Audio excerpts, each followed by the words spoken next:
Hello，我背後呢個景係咪好殺食咧？我背後呢個景咧就係大名鼎鼎嘅維港煙花景觀係啦。咁我哋而家身處咧喺呢度就係啟德嘅柏維森新世界嘅單位。咁我哋事不宜遲，嗱，睇咗個靚景先，再入去睇下個兩房單位。OK。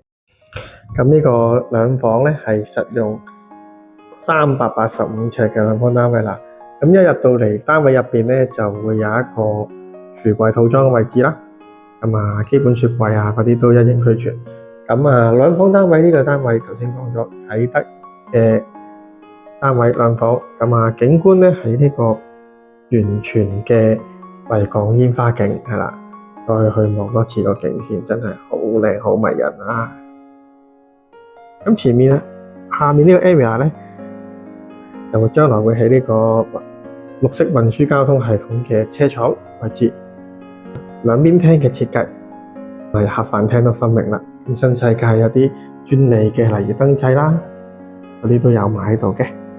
係啦，咁我哋再去望下嗱，洗手間位置設計好企理嘅，咁同埋都多啲細心位，例如佢有個可以裝到嗰個電話嘅收擴音機嘅功能啦，有啲儲物櫃仔嘅 area 嘅，咁都幾靚仔喎，同埋金綠色嘅設計。咁呢一邊細房位置，細房基本兩米房度啦，基本細床啊、3尺床嗰啲擺位完全冇問題㗎啦，樓底都幾高嘅，望完嘅景都舒服，擺嘢都方便實用嘅。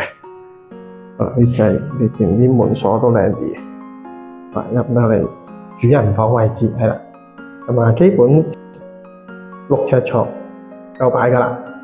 咁房間一樣都係我哋嘅最靚維港景，曝光啲係啦。OK， 好，有啲靚景望下。主人房佢亦都會有個衣櫃位添。你覺得呢個單位點啊？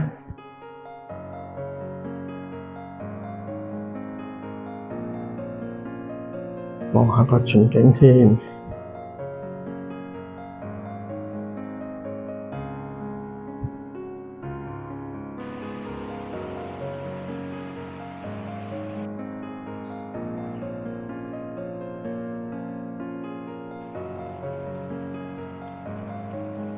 咁睇完呢個單位啦，唔知你又覺得點咩咧？